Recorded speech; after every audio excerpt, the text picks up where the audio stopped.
Shalom Bapak Ibu Saudara, kembali lagi kita hadir dalam ibadah pagi lawatan Tuhan pada pagi hari ini.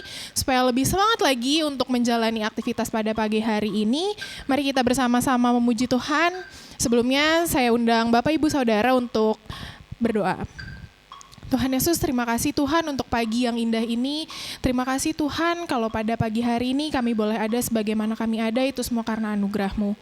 Ya Bapa, kalau sebentar kami mau memuji dan muliakan nama-Mu, kiranya Engkau sucikan kuduskan kami, biarlah apa yang menjadi puji-pujian kami itu semua boleh menjadi persembahan yang harum di hadapan-Mu. Terima kasih Tuhan, terima kasih kami menyerahkan ibadah ini dari awal, pertengahan, hingga akhirnya ke dalam tangan-Mu. Di dalam nama Tuhan Yesus kami siap memuji dan muliakan nama-Mu. Dalam nama Tuhan Yesus kami berdoa dan mengucap syukur, haleluya, amin. Kita mau angkat satu pujian, terima sukacita surga. Intro 3, 4.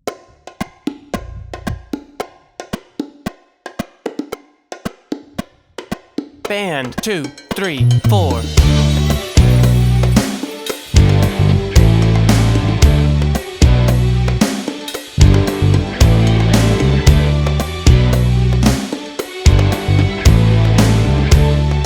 Verse 1, 2, 3, 4. Terima sukacita surga, itulah kekuatan bagi jiwa.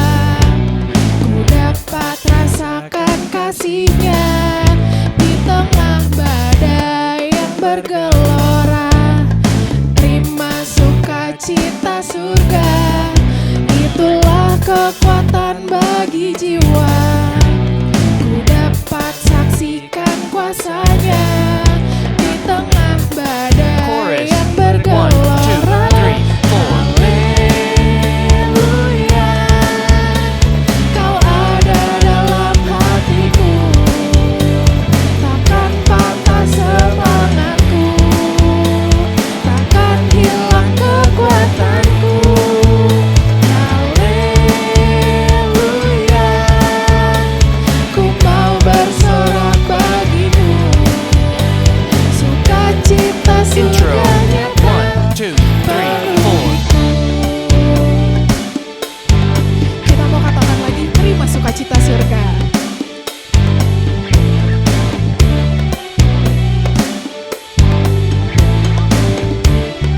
Verse 1, 2, 3, 4. Terima sukacita surga, itulah kekuatan bagi jiwa.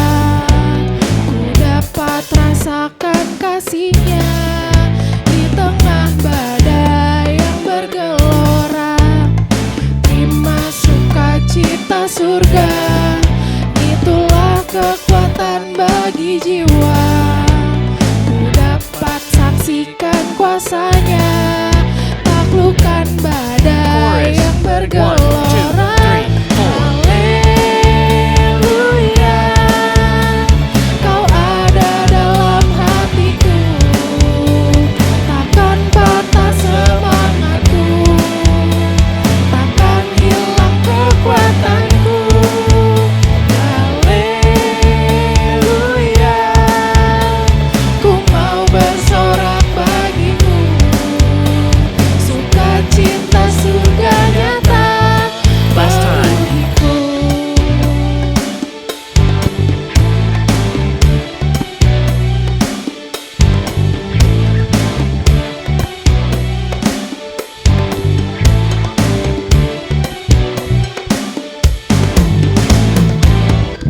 Haleluya, kita semua sudah menerima sukacita yang dari surga, amin.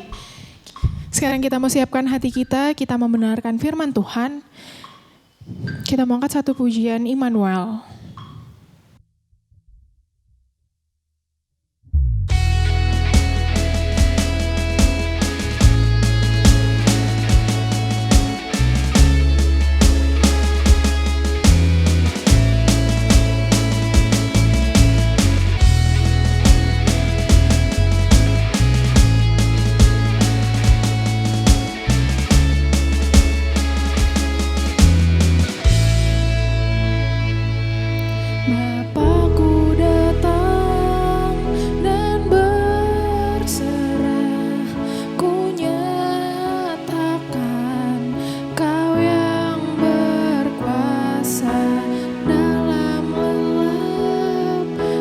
setia, Kau cahaya hidupku. Kau kuatkan aku bertahan, Kau harapan dalam kesesakan. Kau buktikan kesetiaan-Mu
Bapak Ibu Saudara yang dikasihi Tuhan, selamat berjumpa kembali dalam ibadah pagi lawatan Tuhan. Mari sebelum kita memulai ibadah kita akan bawa di dalam doa terlebih dahulu.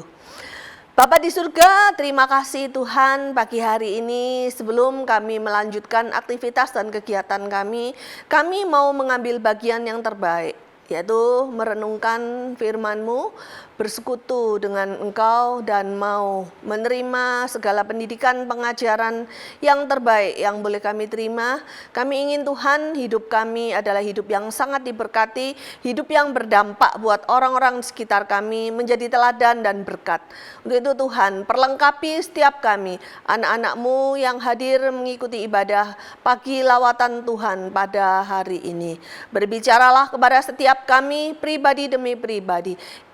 Isi bejana hidup kami Tuhan, puaskan dahaga jiwa kami. Lengkapi, sempurnakan setiap kami dengan Roh-Mu sendiri yang menyempurnakan panggilan-Mu atas hidup kami. Dari awal sampai dengan akhir kami serahkan ke dalam tangan-Mu. Dalam nama Tuhan Yesus kami berdoa, haleluya, amin. Puji Tuhan, shalom. Sekali lagi saya menyapa Bapak Ibu Saudara, apa kabar hari ini? Yesus Maha Dahsyat. Yes, Yesus kita itu Yesus dahsyat. Betul?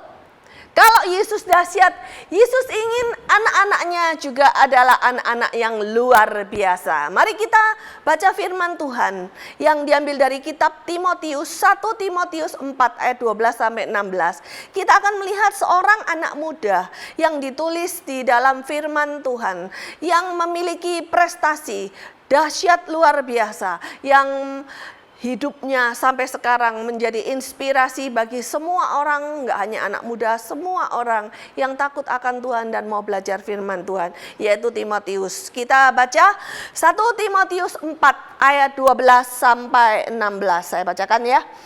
1 Timotius 4 ayat 12 sampai 16. Jangan seorang pun menganggap engkau rendah karena engkau muda. Jadilah teladan bagi orang-orang percaya dalam perkataanmu, dalam tingkah lakumu, dalam kasihmu, dalam kesetiaanmu, dan dalam kesucianmu. Sementara itu, sampai aku datang, bertekunlah dalam membaca kitab-kitab suci, dalam membangun dan dalam mengajar. Jangan lalai dalam mempergunakan karunia yang ada padamu, yang telah diberikan kepadamu oleh nubuat dan dengan penumpangan tangan sidang penatua. Perhatikanlah semuanya itu, hiduplah di dalamnya supaya kemajuanmu nyata kepada semua orang. Awasilah dirimu sendiri dan awasilah ajaranmu. Bertekunlah dalam semuanya itu, karena dengan berbuat demikian engkau akan menyelamatkan dirimu dan semua orang yang mendengar engkau. Bapak Ibu Saudara yang dikasihi Tuhan, berbicara mengenai prestasi, mengenai sukses, mengenai kemajuan yang kita capai. Ketika kita ikuti media sosial dan perkembangan dunia belakangan ini, kita tentu mengenal seorang atlet bulu tangkis yang bernama Grecia Poli, yang kemarin dalam Olimpiade di Tokyo telah memenangkan medali emas dalam bulu tangkis ganda putri dengan rekannya Apriani. Grecia Poli, seorang yang tiba-tiba mungkin sebelumnya yang nggak begitu mengamati, kayak saya sendiri nggak begitu mengamati tentang perbulu tangkisan Indonesia, baru mendengar namanya. Kalau yang sudah tahu pasti sudah melihat beberapa sepak terjangnya, baik dalam Piala Uber dan sebagainya, sampai hari ini, hari-hari belakangan ini, kemarin memenangkan medali emas dalam Olimpiade Tokyo. Dia mencapai prestasi, mencapai kesuksesan, menjadi kebanggaan buat bangsa dan negara Indonesia. Bahkan saya sendiri turut bangga, Indonesia bisa kembali membawa nama harumnya, mengibarkan benderanya di ajang internasional. Namun Bapak Ibu Saudara dikasihi Tuhan, ketika kita melihat orang-orang sukses seperti Gracia Poli, tahukah kita bahwa kesuksesan, prestasi yang dia capai tidak datang dalam sehari, tidak datang secara instan. Dia harus mengalami jatuh bangun, bahkan mungkin diremehkan. Saya mendengar dia diremehkan karena dia sudah, kalau hitungan anak-anak bulu tangkis ya, itu usia dia kira-kira 35 kalau nggak salah ya, itu usia yang ketinggalan yang cukup sudah senior. Tetapi dia tidak putus asa, dia terus bangkit, dan saya percaya anak Tuhan selalu dibela oleh Tuhan dengan segala hal yang dia lakukan, latihan dan sebagainya. Akhirnya dia mencapai prestasi di ajang internasional, membawa nama harum bangsa Indonesia. Dan itu saja, bukan hanya nama harum, penghargaan, prestasi, karena prestasi yang dia capai, dia mendapatkan betapa banyak. Kalau saya baca wow, sampai wow gitu. Kenapa? Uang yang berapa ratus juta kali ya, terus apartemen, ada rumah dan sebagainya, termasuk mobil dan sebagainya. Waduh, siapa yang nggak mau mendapatkan semua glory, kemuliaan dunia seperti itu. Tapi sekali lagi, kita boleh melihat apa yang dia capai tidak datang dalam sekejap, datang begitu saja. Ada sesuatu, ada jerih payah yang dia lakukan. Dan hari ini yang mau kita pelajari adalah ciri-ciri orang yang berprestasi, ciri-ciri generasi yang berprestasi. Seperti yang tadi saya katakan, salah satunya adalah ketika seseorang mau sukses atau berprestasi, satu yang harus dia lakukan tidak bisa ditawar adalah dia harus tekun. Nah, saudara, coba kita lihat firman Tuhan di dalam ayat 16, 1 Timotius 4 ayat 16 tadi yang kita baca ya. Saya bacakan kembali. Awasilah dirimu sendiri dan awasilah ajaranmu, bertekunlah dalam semuanya itu, karena dengan berbuat demikian engkau akan menyelamatkan dirimu dan semua orang yang mendengar engkau. Nah, ini firman Tuhan relevan sekali dengan apa yang terjadi di dalam kehidupan kita. Dengan prestasi yang mungkin ada di tengah-tengah kita, anak-anak Tuhan. Ingin kita menjadi pribadi yang berprestasi. Mari saudara, bukan saja 1-2 orang yang berkata saya kepengen berprestasi, tapi mari kita orang Kristen memiliki mindset yang sama, memiliki mindset seorang pemenang, seorang winner, yaitu apa? Aku mau dalam setiap aspek kehidupanku, tidak cuma dalam olahraga, dalam ekonomi, dalam bisnis, dalam pelayanan, dalam studi, aku mau menjadi pribadi yang berprestasi. Dan prestasi tidak bisa terjadi dalam semalam. Butuh waktu, butuh ketekunan, butuh proses.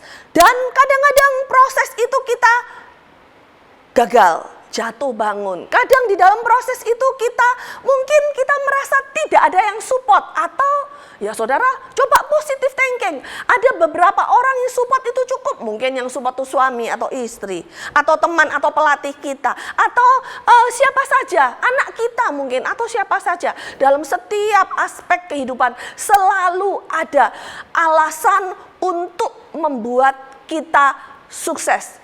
Ciri-ciri yang pertama, bertekun. Orang yang tekun adalah orang yang akan menuai apa yang sedang dikerjakannya dengan sungguh-sungguh. Tetapi sebaliknya, orang yang mau segala sesuatunya cepat dan instan, saya tidak percaya dia akan mendapatkan kesuksesan.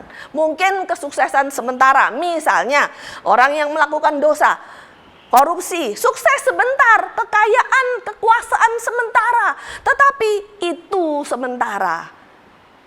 Hasilnya tidak baik, apalagi berhubungan dengan kekekalan, tidak ada nilainya sama sekali. Yang kedua, ciri-ciri orang yang generasi berprestasi atau orang yang sukses adalah maksimalkan potensimu. Ayat 14 dan 10. Oke, saya baca ayat 10 dulu ya. Itulah sebabnya kita berjerih payah dan berjuang. Karena kita menaruh pengharapan kita kepada Allah yang hidup, Juru Selamat semua manusia, terutama mereka yang percaya. Kemudian ayat 14 katakan, jangan lalai dalam mempergunakan karunia yang ada padamu, yang telah diberikan kepadamu oleh nubuat dengan penumpangan tangan sidang penatua. Nah, ini mungkin lebih relevan, lebih cocok lah untuk pelayanan. Tapi saya percaya ayat-ayat ini bukan saja cocok atau tepat untuk kita ambil ketika kita mau melayani Tuhan. Bukankah profesi kita, pekerjaan kita, tanggung jawab kita di dunia ini adalah sebuah pelayanan? Amin.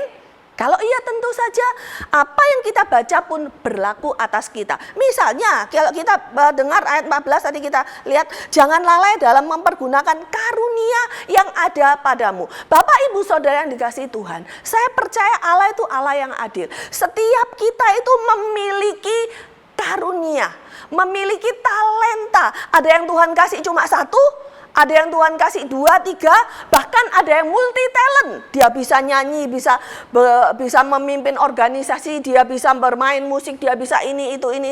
Tapi itu bersyukur ada orang yang bisa multi talent ya. Tapi semakin dia memiliki banyak talenta atau karunia atau kemampuan, semakin dia dituntut lebih daripada orang yang memiliki mungkin hanya 1 atau 2 yang orang bilang enggak banyak. Aku cuma bisanya misalnya main musik, suara juga enggak bisa, berorganisasi enggak bisa misalnya. Cuma bisa satu aja. Lakukan itu dengan sungguh-sungguh, dengan kerja keras. Yang kedua, ciri-ciri yang kedua, lakukan dengan kerja keras untuk memaksimalkan potensi kita. Kalau kita hanya berkata begini, aku cuma punya 1, aku cuma bisanya ini. 1 misalnya kau bilang, aku bisanya cuma menghitung uang misalnya, atau aku cuma bisa menyanyi, aku cuma bisa cuma 1 engkau sebutkan.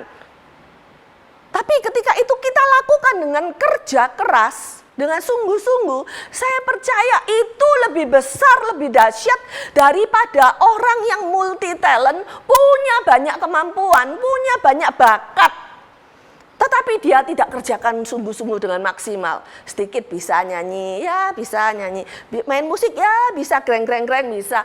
Mimpin organisasi, bolehlah mimpin admin WA group misalnya. Ini punya kemampuan ini sedikit, tapi tidak ada yang dikerjakan dengan fokus, dengan sungguh-sungguh. Percuma.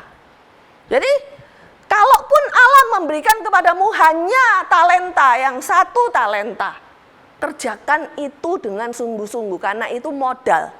Kalau engkau saat ini tidak menemukan atau belum menemukan talentamu, karuniamu apa yang harus kita lakukan? Lakukan apa yang ada di depan mata. Lakukan dengan sungguh-sungguh, lakukan dengan kerja keras.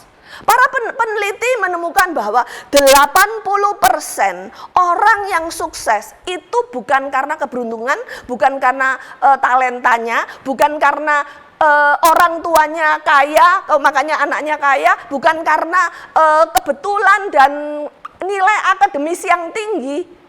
Tapi 80% orang sukses itu karena soft skill. 80% orang yang sukses itu karena hard work, kerja keras.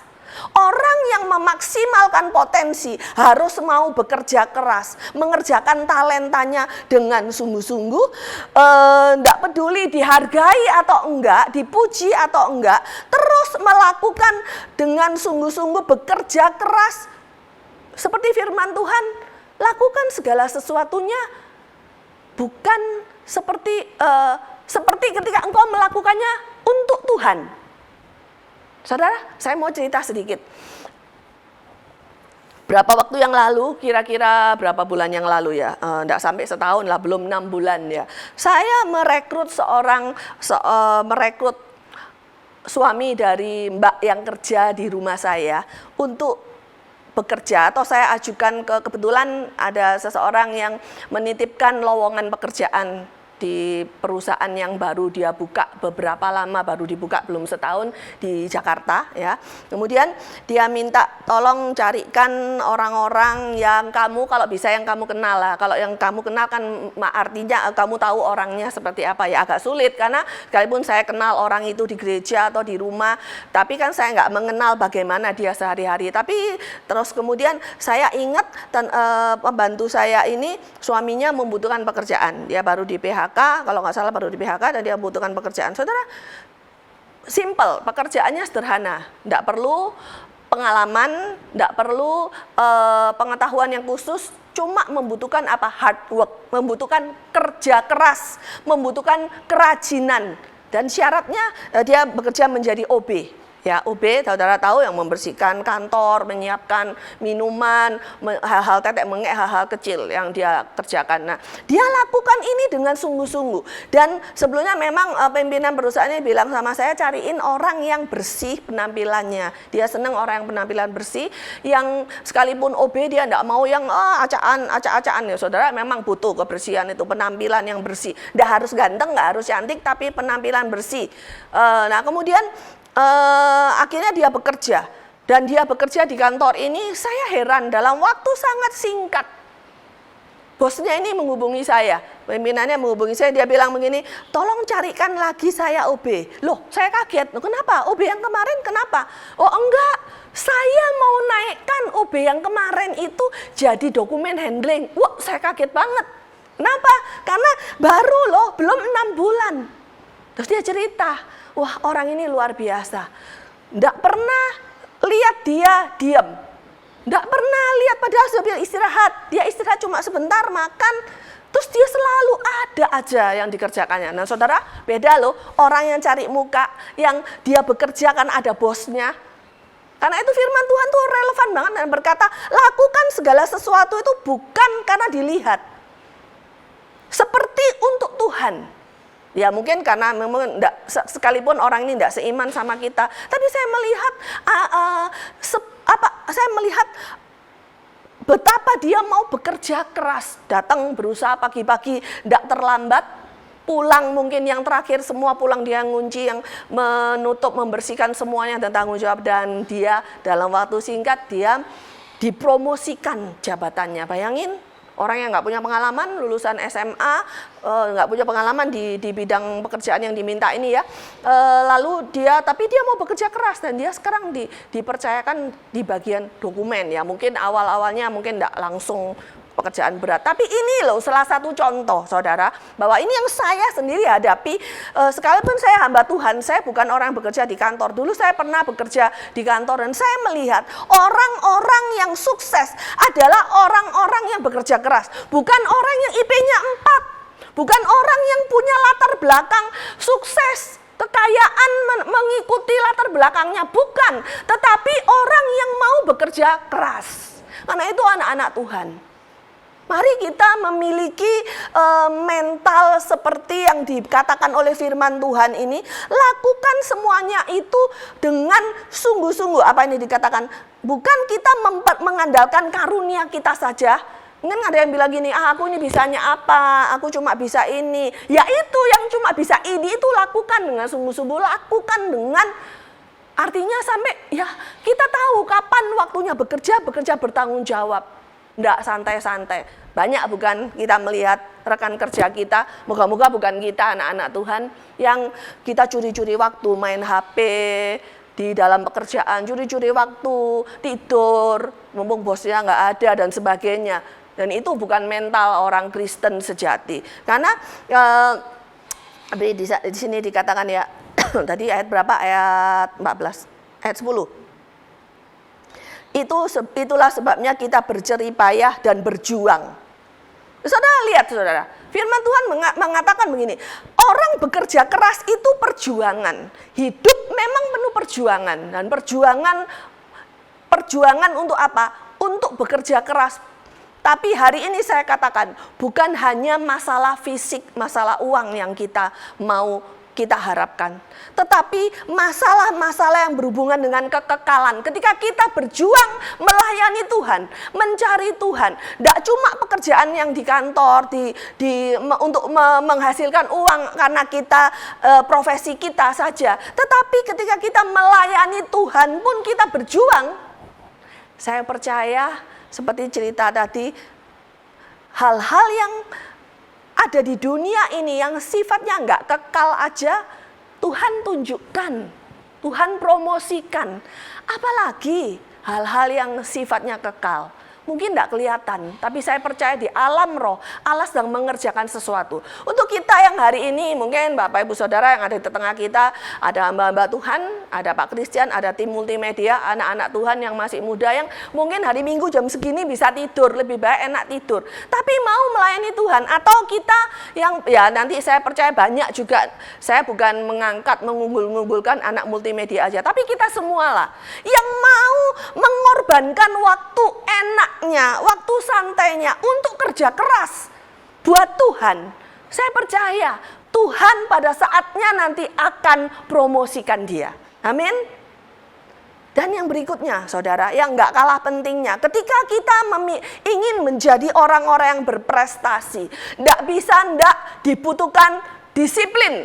Ayat 7 dan 8. Ya, saya bacakan ayat 7 dan 8.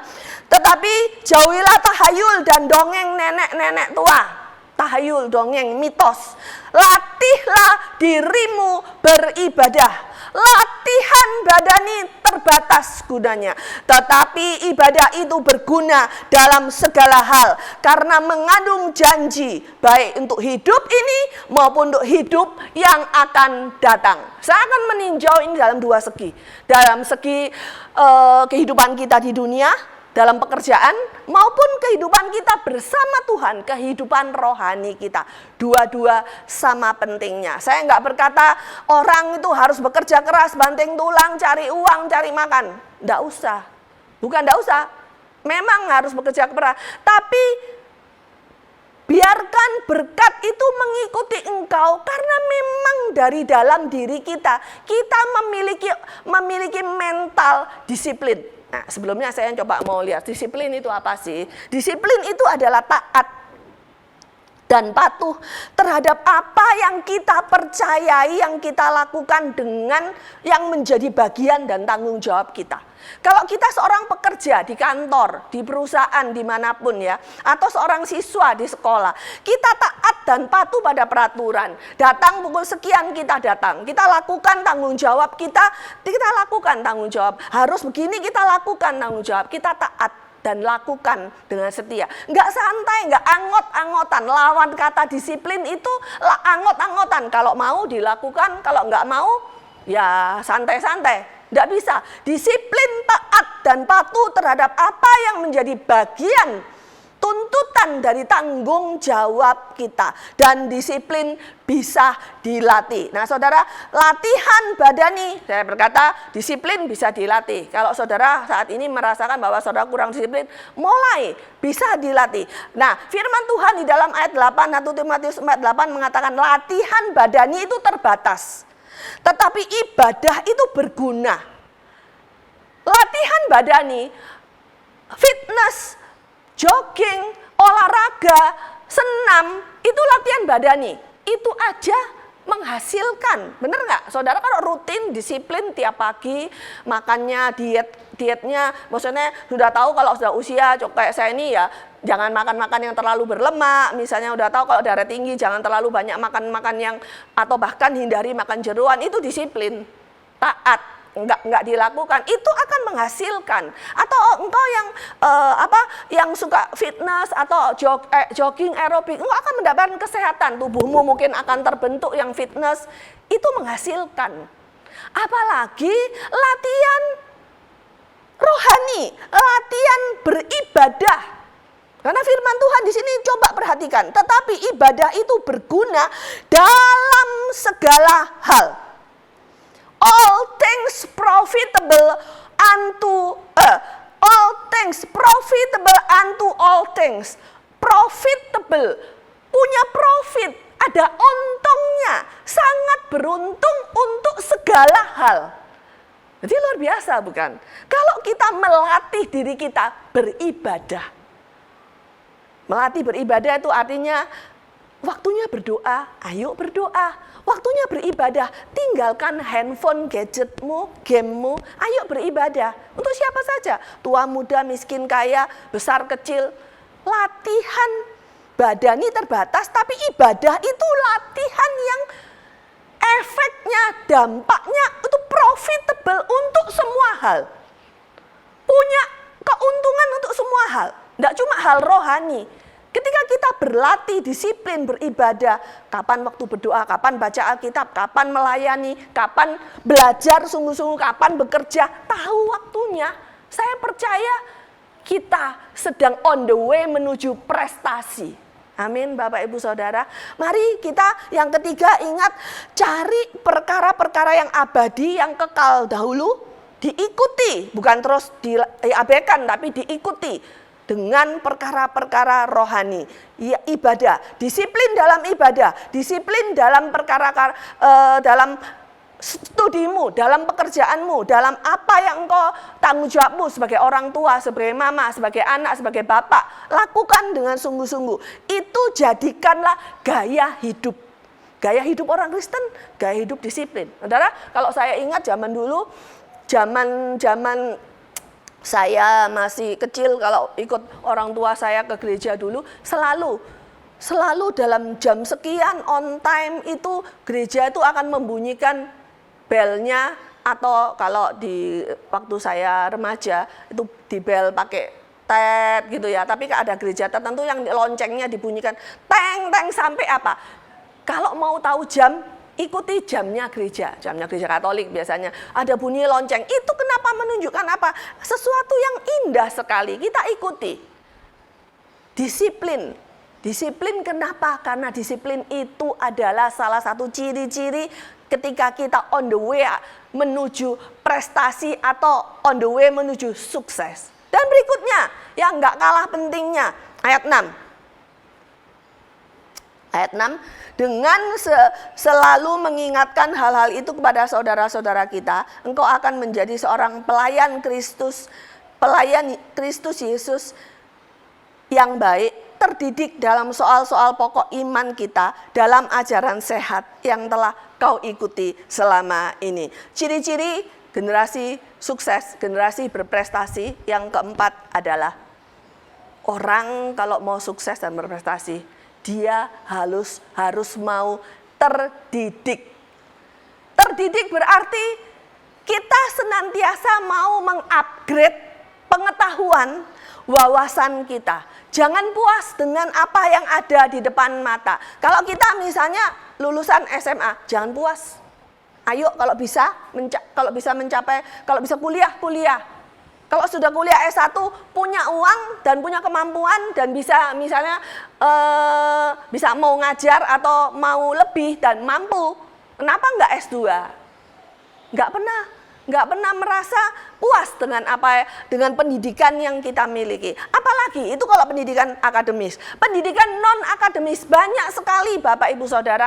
Saat ini ketika pandemi COVID-19 terjadi, ini adalah waktu yang sangat tepat untuk kita mengupgrade wawasan dan pengetahuan yang kita miliki. Kita bisa ikut webinar, bisa ikut training, bisa ikut pelatihan, bisa ikut pengajaran, apapun, baik itu yang masalah rohani maupun masalah-masalah jasmani. Misalnya skill kita, masalah jasmani misalnya ibu-ibu bisa belajar masak online lewat Zoom, pertemuan Zoom ada nih kemarin di WBI akan mengadakan Zoom pelatihan membuat singkong, bagaimana memasak kue ini dan sebagainya. Terus apa lagi yang bekerja? Misalnya pekerjaan kita apa di dalam perekonomian, kita orang ekonom gitu. Kita mau nih ikutin webinar atau pelatihan ini, mumpung kita ambil hal-hal positifnya, mumpung kita ada sebagian dan banyak sekali webinar itu free, enggak bayar. Kalaupun ada yang bayar, dibandingkan nilai yang kita dapat itu enggak seberapa kalau kita dapat kelas tatap muka lebih mahal lagi. Ayo Bapak Ibu Saudara yang dikasih Tuhan, anak-anak Tuhan, upgrade diri kita, lakukan awasi diri kita, lakukan yang terbaik dengan otak kita ini. Ilmu pengetahuan harus di-upgrade terus-menerus. Miliki kehausan, belajar firman Tuhan, ya harus. Tapi belajar hal-hal yang akademis, non-akademis, semuanya kita lakukan. Supaya apa? Supaya kita berprestasi, mencapai apa yang bisa, yang terbaik, yang bisa membanggakan kita, orang tua, membanggakan keluarga, bahkan membanggakan sekolah atau institusi kita, gereja, membanggakan Tuhan juga di atas segala-galanya. Nah, coba perhatikan, mengapa saya sangat antusias sekali dengan perkataan bahwa kita harus update, terdidik itu lebih lagi, mau mencapai sesuatu yang lebih lagi. Saya selalu terinspirasi dengan saya sebutlah beberapa 1-2 fast food fried chicken ya. Saudara tahu, saya perhatikan setiap kali per 3 bulan, mungkin 4 bulan atau 6 bulan lah, mereka mengeluarkan inovasi produk baru, selalu di-upgrade. Misalnya ada menu ini, dia nggak puas dengan menu ini, besok ada menu taste Jepang lah, taste Eropa lah, besok terus kemudian kapan lagi ada menu dengan diikutin macam-macam lah, sampai akhirnya orang itu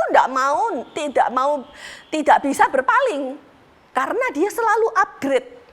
Dan ini membutuhkan membutuhkan otak yang mau juga di-upgrade terus-menerus. Mari Bapak Ibu Saudara dikasih Tuhan, kalau kita mengaku kita orang Kristen, kalau tadi dikatakan, apa kabar saudaraku, Yesus dahsyat, berarti kita ini anak-anak Tuhan juga harus dahsyat. Gak cuma Yesusnya dahsyat, anak-anak Tuhan melempem.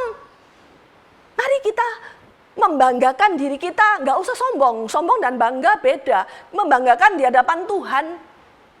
Tuhan, ini loh aku bangga ketika kita dipanggil Tuhan, aku bangga, aku udah menyelesaikan bagianku. Aku bertekun, aku memaksimalkan talenta, potensi yang Engkau Tuhan berikan padaku dengan bekerja keras. Dan aku disiplin melakukan pekerjaanku, tidak pandang diremehkan, dikucilkan atau tidak ada yang support sekalipun, tetap komitmen melakukan tugas dan tanggung jawab kita. Baik di dalam pendidikan, sekolah, kuliah, pekerjaan, bahkan juga yang tidak kalah penting yang dalam pelayanan, semuanya harus seimbang. Dan ketika 4 hal ini kita lakukan, saya percaya kita sedang on the way sukses, atau malah kita sudah sukses saat ini. Mari Bapak Ibu Saudara dikasih Tuhan, saya akan menutup dengan satu quote ya, sebuah quote yang menarik sekali. Quote ini berkata begini, "The key to success is to start before you are ready." Kunci sukses itu kapan? Bukan ketika kita siap. Tapi kunci sukses itu adalah ketika sebelum kita siap. Siap gak siap? Ayo ambil langkah pertama. Itu akan membuat engkau menjadi pribadi-pribadi pemenang, pribadi yang mencapai prestasi di dalam Tuhan. Sekali lagi, the key to success is to start before you are ready. Siap enggak siap? Waktunya, inilah waktunya, waktu untuk kita berprestasi bagi kemuliaan Tuhan. Mari kita tundukkan kepala.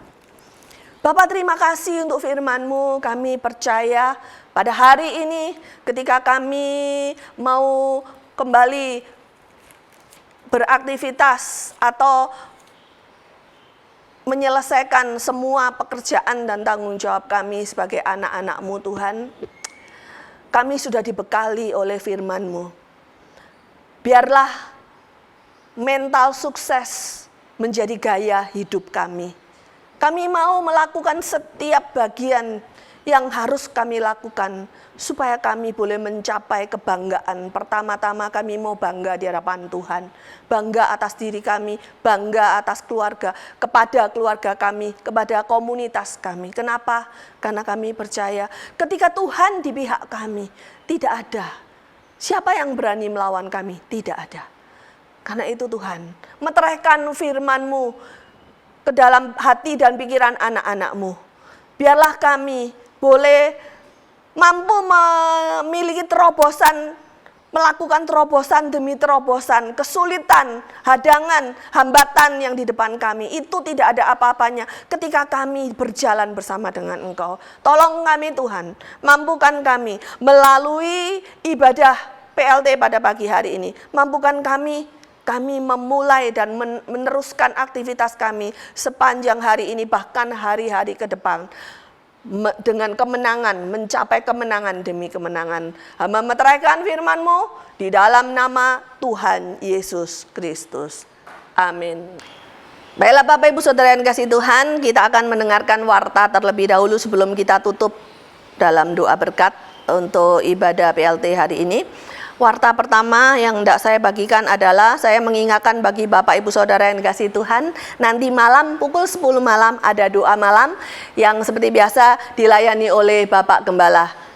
YouTube live streaming. Jadi Bapak Ibu Saudara bisa berinteraksi, menuliskan pokok doa di kolom chat dan sebagainya. Kemudian besok pada hari Rabu 25 Agustus pukul 5 pagi ada doa fajar pengharapan. Doa pagi yang juga dilayani oleh Bapak Gembala. Kita bisa berinteraksi di dalam YouTube live streaming. YouTube live Saudara bisa menyapa teman-teman kita dan juga bisa saling menguatkan di dalam doa pagi dan juga bisa mencantumkan pokok-pokok doa yang hendak kita doakan bersama. Dan pada tanggal 26 Agustus hari Kamis akan tetap ada VIP, ibadah VIP, Victory in Prayer pukul 7 malam. Jangan lupa dicatat VIP 26 Agustus hari Kamis pukul 7 malam. Nantikan berkat-berkat Tuhan. Tuhan melengkapi engkau, mengupgrade engkau dengan semua wawasan yang terbaik. Mari kita memiliki kehausan, kerinduan untuk diperlengkapi terus-menerus oleh firman Tuhan. Baiklah Bapak Ibu Saudara yang kasih Tuhan, saya akan mengajak kita menyiapkan hati kita untuk menerima doa berkat. Fokus dalam menerima doa berkat. Jangan meninggalkan ibadah selesai sebelum selesai.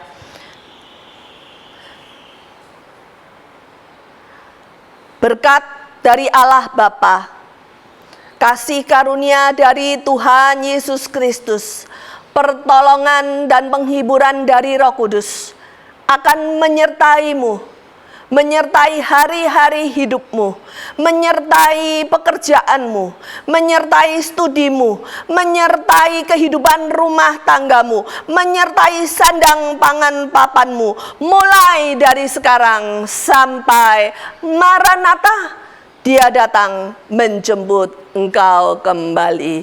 Amin. Ibadah selesai, Tuhan Yesus memberkati.